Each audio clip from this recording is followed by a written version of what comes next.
Hello everyone, good morning to all of you, all of my viewers. Physics academy के इस YouTube channel पे आप सभी का फिर से एक बार बहुत स्वागत, मैं बहुत वेलकम करता हूँ। और फिजिक्स एकेडमी पे हम इलेक्ट्रोस्टैट के ऊपर चर्चा कर रहे थे। इलेक्ट्रिक चार्जेस को हमने पढ़ा था और इलेक्ट्रिक चार्जेस के कुछ कैरेक्टरिस्टिक्स को हमने देखा था, उनके टाइप्स को समझा गया था, उनके पीछे इलेक्ट्रोस्टैटिक फोर्स लग रहा था, उस पर भी हमने बात करी थी, उसको कैलकुलेट भी करा था, कूलम्ब्स लॉ से हमने उसके फॉर्मूले को डिराइव भी करा था। और उसी डिस्कशन पे आगे बढ़ते हुए आज इलेक्ट्रिक चार्जेस के कुछ खास प्रॉपर्टीज़ को हम समझने की कोशिश करेंगे जो कि चार्जेस के साथ एसोसिएट करता है। वो उनकी कुछ खासियत है, कुछ स्पेशलिटी है उनके साथ, उनके कैरेक्टरिस्टिक और इंटरेस्टिंग बनाती है। ओके, तो देखिए वो तीन जो कैरेक्टरिस्टिक्स हैं जो चार्जेस के साथ एसोसिएट करता है, इलेक्ट्रिक चार्जेस के साथ कह लें, बड़ा ही इंपॉर्टेंट वो कैरेक्टरिस्टिक्स है। पहला होता है एडिटिविटी, इसको कहते हैं अपन एडिटिविटी। दूसरा होता है कंजर्वेशन और तीसरा होता है क्वांटाइजेशन। ओके, ये तीन प्रॉपर्टीज जो हैं ये बड़ा ही बेसिक कॉन्सेप्ट है। ये तीनों चार्जेस की स्पेशलिटी है, एक कैरेक्टर है चार्ज का, और इसको समझना बहुत इंपॉर्टेंट है। आप इसको स्किप नहीं कर सकते, आप इसको इग्नोर नहीं कर सकते, आपको पूरे इलेक्ट्रिसिटी नॉमेनक्लेचर में दिक्कत होगी अगर आपने ऐसा करा तो। ओके, खैर हम इस तीनों को आज हम समझेंगे बिल्कुल क्लैरिफिकेशन के साथ। ये तीनों आपके लिए बहुत ही आसान हो जाने वाला है, आप कभी नहीं भूलने वाले हो आज के बाद। और एक एक बेसिक जो भी बेसिक कॉन्सेप्ट इसके अंदर छिपा हुआ है वो आज सबके सब आपके सामने आने वाला है और आप उसको समझने वाले हो। ओके, तो बड़ा इंटरेस्टिंग ये लेक्चर होने वाला है, तो stay tune with us, last तक देखें इस वीडियो को, स्किप ना करें बिल्कुल भी, क्योंकि हर एक पॉइंट हर एक सेकंड इंपॉर्टेंट होने वाला है आज का। तो चलिए हम शुरू करते हैं आज का अपना जो हमारा डिस्कशन है उस पर आगे शुरू करते हुए हम देखते हैं कि ये तीनों चीज़ क्या है, तीनों प्रॉपर्टी क्या है। तो अगर एडिटिविटी नेचर की बात करें, एडिटिविटी प्रॉपर्टीज की बात करें इलेक्ट्रिक चार्ज की, तो ये कहता है कि मान लें मैंने कोई ये स्फेरिकल कंडक्टर जूम किया, मैंने ला के रखा स्फेरिकल कंडक्टर जिसका कि जो कि स्फेरिकल शेप का है, सर्कुलर है, ये स्फेयर है, और वो मैंने यहाँ पे ला के रखा। ठीक है, ये इसका सरफेस है, ये जो पोर्शन है इसका सरफेस है। अब इस सरफेस पे मैं कुछ चार्जेस मैंने कुछ चार्जेस लाकर रखना शुरू किया है अलग अलग पॉइंट्स के ऊपर। मैं 4 पॉइंट्स यहाँ पे डिफाइन कर देता हूँ। समझने कि इस स्फेरिकल कंडक्टर के ये जो सरफेस एरिया है इसके ऊपर मैं 4 पॉइंट को कंसीडर करूंगा, P, Q, R and S। Okay, अब इन 4 पॉइंट्स के ऊपर मैं कुछ चार्जेस लाके रखने वाला हूँ, तो मैं रख देता हूँ। जैसे मान लीजिए मैंने यहाँ रखा है 9 कूलम चार्ज, यहाँ मैंने रखा है -8 कूलम, यहाँ मैंने रखा है +5 कूलम, और यहाँ मैंने ला के रखा -7 कूलम। ओके, 4 अलग अलग पॉइंट। इस सरफेस एरिया के 4 अलग अलग पॉइंट्स को जो मैंने कंसीडर करा था PQRS था, इस PQRS से चारों पॉइंट्स पे मैंने कुछ डिफरेंट अमाउंट ऑफ चार्जेस को लाकर रखा। 9 कूलम P पे रखा, -8 कूलम Q पर, 5 कूलम R पर, और -7 कूलम रखा गया है S के ऊपर। ओके, तो इस पूरे स्फेरिकल बॉडी के ऊपर, इस पूरे स्फेरिकल स्ट्रक्चर के ऊपर, कंडक्टर के ऊपर नेट चार्ज कितना आएगा? इसमें नेट चार्ज क्या निकल के आएगा? इस पर जो नेट चार्ज एक्यूमुलेट होगा, जो बचेगा, उसकी वो वैल्यू कितना होगा? तो इसको हम बड़े आसानी से निकाल सकते हैं कि अगर हमें इस 9 कूलम को मैं इसको ऐड करता जाऊँ, सिमिलरली जैसे हम सिंपल अलजेब्रिक एडिशन करते हैं जैसे इसको स्केलर क्वांटिटीज का या फिर काउंटिंग नंबर्स का, 4 2 6 -5 -3 +3, इस तरह से जो हम एडिशन करते हैं, बस सिंपल वही चीज़ यहाँ भी होने वाला है। देखें 9 कूलम -8 कूलम +5 कूलम और -7 कूलम। ओके, तो कितना बचेगा? ये 9, ये तो चला जाएगा आपका -8 -7 हो जाएगा 9 ये आपका बचेगा 14 कूलम और -15 कूलम। तो नेट कितना बचा? देखिए ये ज़्यादा हो गया, माइनस ज़्यादा हो गया और प्लस कम हो गया, क्योंकि 9 ये +9 था, ये +5 था, तो ये हो जाएगा आपका +14 कूलम। और ये सिंपल अलजेब्रिक एडिशन करना है, इसमें कोई कॉम्प्लिकेशन नहीं है। सिंपल जैसे हम स्केलर क्वांटिटीज को ऐड करते हैं सिंपल अलजेब्रिक एक्सप्रेशन से, बस वैसे ही ऐड करना है इसको। तो यहाँ आपको क्या मिलेगा? -1 कूलम नेट चार्ज इस बॉडी पर, इस स्फेरिकल कंडक्टर के ऊपर जो नेट चार्ज मिलेगा हमको, वो कितना मिलेगा? -1 कूलम मिलेगा। तो इस तरह से हम किसी भी बॉडी के ऊपर चार्ज को कैलकुलेट कर सकते हैं। अगर उस पर 2 टाइप्स के दोनों पॉजिटिव और नेगेटिव चार्ज अगर प्रेजेंट है और हमसे पूछा जाए कि बताओ नेट चार्ज कितना, तो हम इस तरीके से, इस सिंपल अलजेब्रिक एक्सप्रेशन से, एडिशन से हम चार्जेस को कैलकुलेट करके जोड़ के और बता सकते हैं कि नेट चार्ज बॉडी पे कितना है। ओके, तो ये जो प्रॉपर्टीज चार्जेस की होती है कि वो सिंपल अलजेब्रिक एडिशन से ऐड हो जाते हैं, जुड़ जाते हैं, इसी को कहते हैं अपन एडिटिव प्रॉपर्टी या कैरेक्टरिस्टिक बोलेंगे कि चार्ज का ये एडिटिव नेचर है। ओके, अब चूंकि ये सिंपल अलजेब्रिक एडिशन से ये ऐड हो जाता है, इसीलिए ये चार्जेस जो है ये स्केलर क्वांटिटीज भी कहे जाते हैं, क्योंकि इसमें वेक्टर एडिशन फॉलो नहीं होता। हम इसको सिंपल एडिशन से 2 + 2 4 - 2 + 3 इस तरह से हम इसको जोड़ सकते हैं।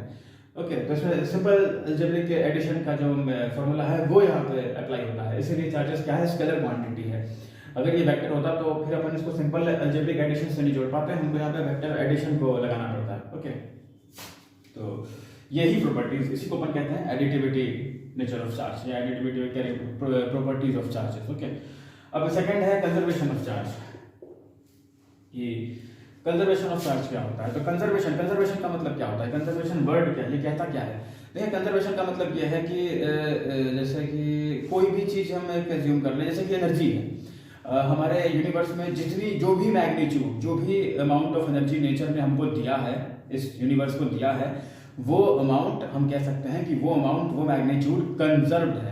मतलब कि हम उस अमाउंट को ना तो बढ़ा सकते हैं ना उसको घटा सकते हैं। हाँ, ट्रांसफर कर सकते हैं, वो अलग बात है कि मुझे अभी गर्मी लगने लगी, मुझे गर्मी लग रही थी तो मैंने स्विच ऑन किया और पंखा चलने लगा और मेरी गर्मी जो है वो खत्म हो गई। तो हुआ क्या कि मेरे स्विच दबाने से करंट वहाँ पंखे में पहुँचता है और वो वहाँ पर वो इलेक्ट्रिकल एनर्जी जो है वो मैकेनिकल में कन्वर्ट की जाती है और वो मैकेनिकल एनर्जी की वजह से डायनामो घूमता है, पंखे के ऊपर एक फोर्स लगता है और हवा हम फील कर सकते हैं। ओके, तो हम एनर्जी को ट्रांसफर करते हैं, एनर्जी हम क्रिएट नहीं कर सकते, डिस्ट्रॉय ना ही उसको डिस्ट्रॉय कर सकते हैं। तो बस वही बात यहाँ भी होता है, वही चीज़ यहाँ भी लागू होती है कि कंजर्वेशन ऑफ चार्जेस का ये मतलब है कि नेचर में जो भी अमाउंट, जो भी मैग्नीट्यूड ऑफ चार्जेस हमको दिया है, प्लस हो या माइनस हो, 2 टाइप्स के चार्जेस होते हैं, तो जो भी मैग्नीट्यूड ऑफ चार्जेस हमको मिला है वो कंजर्व्ड है। हम चार्जेस को ना तो बना सकते हैं, क्रिएट कर सकते हैं, मैन्युफैक्चर कर सकते हैं, ना जो चार्ज प्रेजेंट है नेचर में उसको डिस्ट्रॉय भी नहीं कर सकते, ये भी हमारे बस का नहीं है। ओके, तो हम करते क्या है, हम सिंपली हम चार्जेस को ट्रांसफर करते हैं, एक बॉडी से दूसरे बॉडी पर हम चार्ज को ट्रांसफर कर सकते हैं इंडक्शन मेथड से। ये ट्रांसफरिंग होता कैसे है, तो इंडक्शन मेथड से भी ट्रांसफर होगा, हम सिंपली फ्रिक्शन से एक दूसरे के ऊपर रब करके भी, जो मैंने करके दिखाया था, इससे भी हम ट्रांसफर कर सकते हैं चार्जेस को। ओके, या फिर किसी बैटरी से कनेक्ट करते हैं किसी बॉडी को, तो भी हम उस बॉडी को चार्ज कर सकते हैं, पावर सप्लाई से कर रहे हैं तो भी हम उस बॉडी को चार्ज कर सकते हैं। एग्जाम्पल के तौर पर जैसे मान ले मैंने कहा कि ये जो मेरा मार्कर है, ये पूरा बॉडी इसका भी न्यूट्रल है, इस पर कोई चार्ज नहीं है, तो मतलब इस पर कोई नेट चार्ज नहीं मिलेगा। इसमें नेट चार्ज कितना मिलेगा आपको, 0। यहाँ नेट चार्ज, इस बॉडी पे नेट चार्ज कितना मिला है, -1, तो इस पर चार्ज है, ये बॉडी चार्ज कहा जाएगा क्योंकि इस पर -1 का चार्ज, नेट चार्ज मिला था। पर मैंने कहा कि ये जो मेरा मार्कर है, ये पूरा बॉडी जो इसका, ये न्यूट्रल है, इस पर कोई चार्ज नहीं है, मतलब इसमें नेट चार्ज कितना, 0। अब फिर मैंने कहा कुछ देर बाद मैं कह रहा हूँ कि अब मैंने इसको चार्ज कर दिया है, मतलब इस पर कोई चार्ज एक्यूमुलेट हो गया है। मान लीजिए मैंने कहा कि ये पॉजिटिवली चार्ज हो गया है मेरा मार्कर, इसका मतलब ये हुआ कि मैंने कहीं से, किसी पॉजिटिव चार्ज के सोर्सेज से मैंने कुछ पॉजिटिव चार्जेस को इस पर ट्रांसफर करा है, तभी ये पॉजिटिवली चार्ज हुआ है। ये इसका मेरे कहने का ये मीनिंग होगा। ऐसा नहीं हो सकता है कि मैं इसके सरफेस पे कुछ पॉजिटिव चार्ज को प्रोड्यूस कर दूं, मैन्युफैक्चर कर दूं किसी भी तरीके से, ये इम्पॉसिबल है, ये नहीं हो सकता नेचर में। ओके, तो चार्ज को ट्रांसफर किया जा सकता है, चार्ज को मैन्युफैक्चर या डिस्ट्रॉय नहीं कर सकते हैं। मैं इस डायग्राम से भी आपको समझाने की कोशिश करता हूँ और आसान हो जाएगा ये चीज़, कंजर्वेशन ऑफ चार्जेस। अगर कुछ अभी भी कंफ्यूजन है तो वो दूर हो जाएगा। आप यहाँ बने रहे मेरे साथ। देखिए, जैसे मान लीजिए कि ये 9 कूलम चार्ज इस पॉइंट पे था और यहाँ भी एक क्यूब पे -8 कूलम चार्जेस थे, तो इनके बीच में ये चूंकि ये प्लस है, माइनस है, ये भी प्लस है, ये भी माइनस है, इनके बीच में कोई ना कोई इंट्रैक्शन होगा। इंट्रैक्शन से क्या होगा, चार्ज, क्योंकि ये देखिए ये एक आइसोलेटेड बॉडी है, मैं लिख देता हूँ, ये पूरा जो स्फीयर है ना, ये आइसोलेटेड है। आइसोलेटेड का मतलब, तो आइसोलेटेड का ये मतलब होता है कि सराउंडिंग में इसके आसपास जो भी बॉडी है, जो भी ऑब्जेक्ट है, ये उससे कांटेक्ट में नहीं है। या ऐसे कह लें कि ये आइसोलेटेड का मतलब ये हुआ कि इसका किसी भी दूसरे बॉडी के साथ या ऑब्जेक्ट के साथ कोई कांटेक्ट नहीं है। ओके, ये बिल्कुल अलग थलग कहीं रखा हुआ है, ये आइसोलेटेड सिस्टम है पूरा का पूरा। और उसके अंदर मैंने ये 4 पॉइंट को कंसीडर किया था और यहाँ मैंने कुछ चार्जेस को रखा था, 9 कूलम, -8 कूलम, +5 कूलम, -7 कूलम। तो अब चूंकि यहाँ पे ये प्लस है, ये माइनस है, तो इनके बीच में कुछ ना कोई इंट्रैक्शन तो होगा। कोई ना कोई अट्रैक्शन तो होगा, बिल्कुल होगा। तो देखिए ये -8, क्योंकि ये 9 ये प्लस है ये माइनस है, इनके बीच में होगा इंटरेक्शन। तो ये पूरा का पूरा जो -8 कूलम चार्ज है ये क्या हो जाएगा, ये इसको ये मतलब प्रोटॉन के द्वारा इसको अट्रैक्ट कर लिया जाएगा। क्योंकि नेगेटिव चार्ज फ्लो कर सकता है, पॉजिटिव चार्ज तो फ्लो करता नहीं है। तो जाहिर सी बात है ये -8 कूलम ये जो भी 8 कूलम चार्ज है नेगेटिव, वो पूरा का पूरा यहाँ चला आएगा, यहाँ साइड हो जाएगा। तो अब इसमें कितना बचेगा, इस पॉइंट पे चार्ज कितना बचेगा 0, और यहाँ कितना बचेगा -8 आया और +1, यानी कि ऐसा कर लें इसको, तो कितना बचा 1 कूलम। तो इस पॉइंट पे बचेगा 1 कूलम। अब यहाँ देखिए ये -7 है, फिर 7 चीज होगी यहाँ पे, ये -7 है ये +5 है। तो ये -7 जो है कूलम चार्ज है ये पूरा का पूरा इधर ट्रांसफर होगा, इसको ये पॉजिटिव चार्ज से इसको अट्रैक्ट करेगा, इनके बीच में एक अट्रैक्शन लगेगा, इलेक्ट्रोस्टैटिक फोर्स से एक दूसरे को अट्रैक्ट करेंगे। तो ये चूंकि नेगेटिव चार्जेस में मोशन होता है, पॉजिटिव चार्जेस का मोशन रिस्ट्रिक्ट होता है, वो मोशन मूव नहीं कर सकता। तो ये सारा का सारा नेगेटिव चार्ज 7 कूलम है ये अट्रैक्ट होकर यहाँ मूव करके यहाँ इसके पास चला आएगा। तो इस पे नेट चार्ज कितना बचेगा 0, और इस पे नेट चार्ज कितना बचेगा, अब -7 था और +5 यानी कि -2 कूलम। अब यहाँ देखिए, अब इन दो पॉइंट के बीच में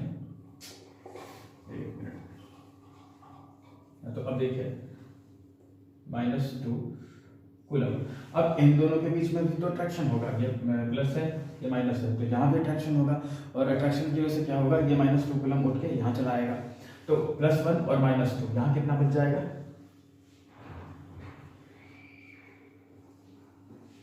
-1 कूलम, और यहाँ कितना बचेगा तो 0 कूलम।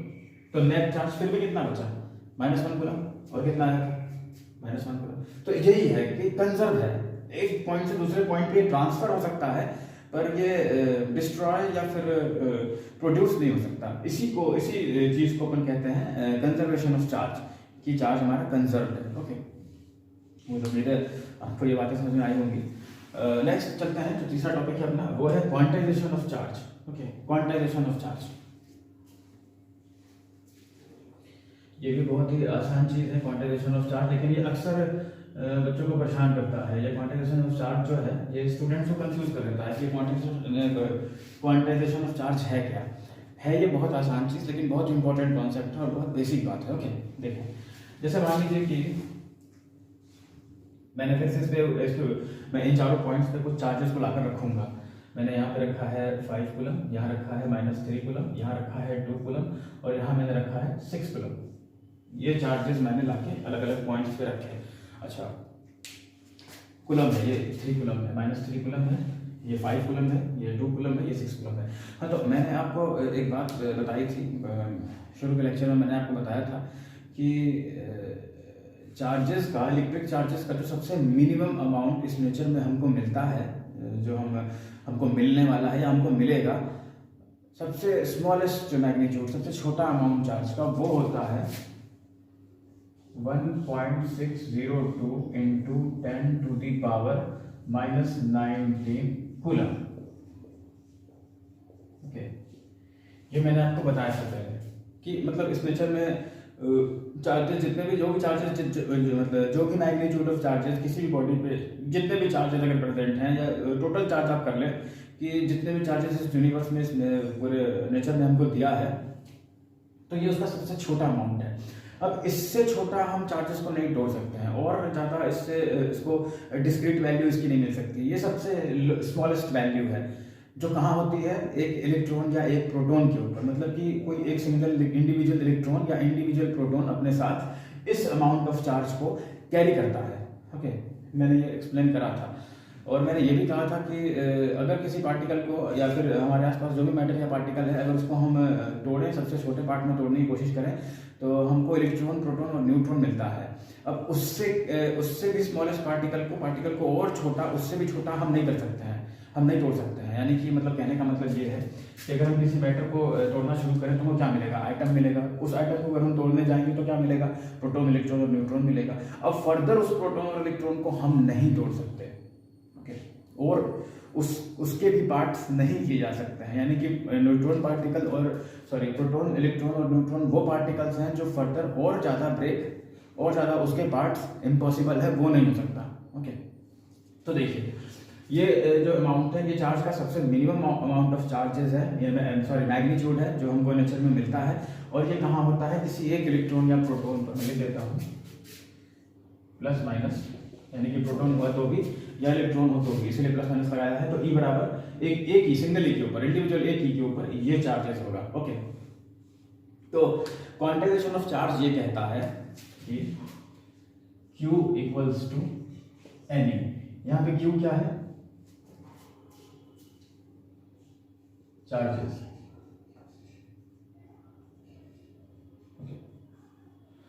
एन क्या है, इंटीजर, और ई क्या है, इलेक्ट्रॉन प्रोटॉन। अगर नेगेटिव चार्ज है तो इलेक्ट्रॉन, अगर पॉजिटिव चार्ज है तो प्रोटॉन। अब इसको समझने की कोशिश करें, ये फॉर्मूला क्या कहना चाह रहा है, ये क्वांटाइजेशन ऑफ चार्ज का क्या मतलब है कि अगर देखें, अगर हम इस पर नेट चार्ज निकालने जाएं, इस पर नेट चार्ज कितना होगा एन, तो इस पर नेट चार्ज कितना मिलेगा अपन को।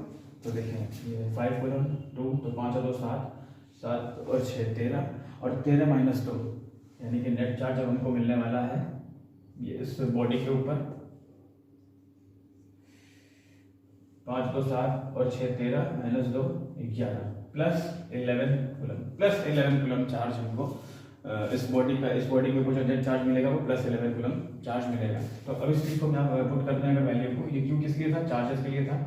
तो 11 कूलम इक्वल्स टू एन और ई, तो इस ई पर चार्ज कितना होगा, ये नंबर होगा, सिंगल ई है, प्लस माइनस हो सकता है, मैं यहाँ पर मेंशन कर देता हूँ प्लस और माइनस।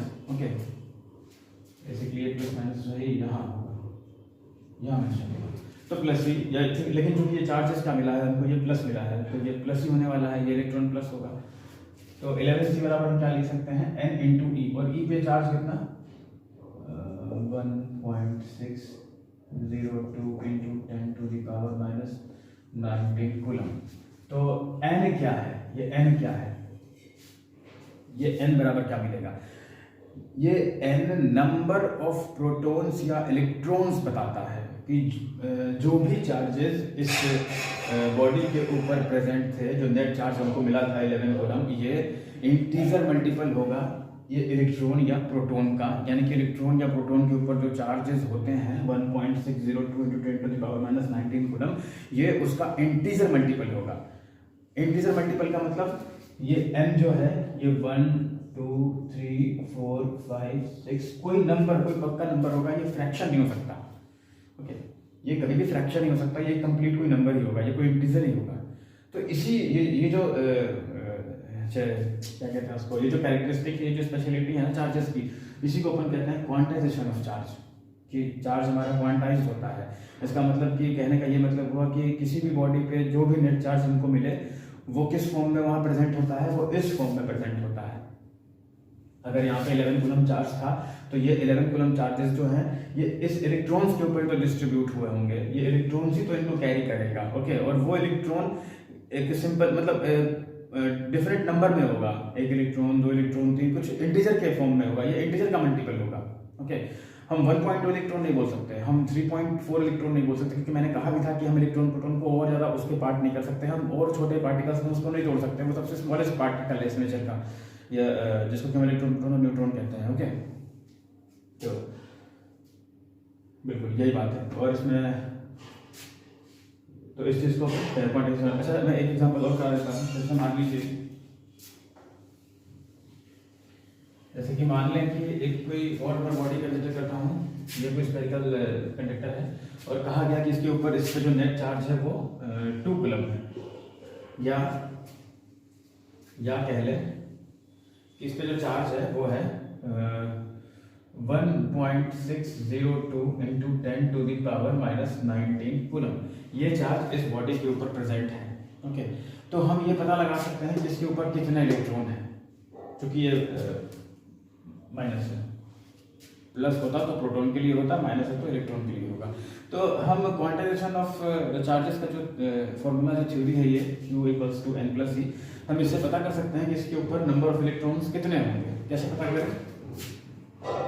Q बराबर क्या लिखा गया, फॉर्मूला क्या होता है n और e, चूंकि माइनस है तो ये सारा माइनस हो जाएगा, और n क्या है, इंटीजर है। तो देखिए 1 क्यू की जगह लिखता हूँ मैं, चार्ज का वैल्यू पुट करता हूँ 1.602 into 10 to the power minus 19 coulomb equals to n। और एक इलेक्ट्रॉन पे चार्ज कितना होता है, एक इलेक्ट्रॉन अपने साथ कितना चार्ज कैरी कर सकता है, ये अमाउंट कैरी कर सकता है, यही क्वांटाइजेशन है। ओके, इसी को क्वांटाइजेशन कहते हैं कि वो एक सिंगल इलेक्ट्रॉन या प्रोटॉन के ऊपर जो मैग्नीट्यूड ऑफ चार्ज है ये 1.602 to 10 to the power minus 19 ये क्वांटाइज्ड है into 1.602 into 10 to the power minus 19। तो देखिए n बराबर क्या मिलेगा, ये इधर चला आएगा तो n बराबर आपको मिलेगा 1, यानी कि इसको ऐसे 1 लिखें, 1 ही लिखें या सॉरी माइनस ही भी लिख सकते हैं। ओके, तो ये होता है क्वांटाइजेशन ऑफ चार्जेस का मतलब। मान लीजिए इस बॉडी के ऊपर अब और थोड़े चार्जेस को और सप्लाई कर दिया मैंने, और कुछ चार्जेस इस बॉडी के ऊपर ला कर रख दिया, और अब क्या हुआ कि और चार्जेस आने की वजह से क्या हो गया कि ये नेट चार्जेस पे जो आया वो आया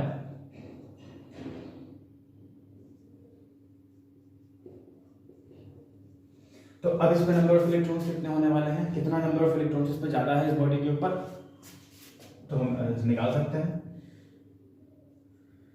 3.21 into 10 to the power minus 19 equals to n into minus e। तो e पे चार्ज कितना, ये अमाउंट, तो मैं लिख के ध्यान देता हूँ 1.602 into 10 to the power minus 19 coulomb. अब n बराबर, n क्या है, ये नंबर ऑफ इलेक्ट्रॉन्स है, इंटीजर तो है, ये नंबर ऑफ इलेक्ट्रॉन्स बताता है क्योंकि इंटीजर मल्टीपल होता है ये इलेक्ट्रॉन या प्रोटॉन का। ओके, इंटीजर मल्टीपल होता है, तो आप इसको रख लिया है, आपको मिल जाएगा माइनस सी बराबर मिलेगा 2। जब अपन इसको जब डिवाइड करेंगे तो ये 2 कट जाएगा, 1.6 है और 3.2 है, तो ये कट के आपको 2 मिल जाएगा। तो n बराबर क्या मिलेगा 2, यानी कि नंबर ऑफ इलेक्ट्रॉन्स कितने थे, 2 इलेक्ट्रॉन्स, इस पे फालतू थे ऐसे लिख दें और एक को मैं यहाँ कर देता हूँ। यही होता है क्वांटाइजेशन ऑफ चार्ज। इसी को अपन कहते हैं कि चार्ज हमारा क्या होता है, क्वांटाइज होता है। कैसे क्वांटाइज होता है, तो वो एटॉमिक सब एटॉमिक पार्टिकल्स प्रोटॉन और इलेक्ट्रॉन जो होते हैं ये उनके ऊपर क्वांटाइज होता है, मतलब कि एक इंडिविजुअल इलेक्ट्रॉन या प्रोटॉन अपने साथ कितना चार्जेस कैरी करेगा 1.602 into 10 to the power minus 19 coulomb. और इस चीज़ को हम न्यूमेरिकली कैसे कैलकुलेट कर सकते हैं, या इसका फॉर्मूला क्या है, तो ये है Q बराबर n into plus minus e।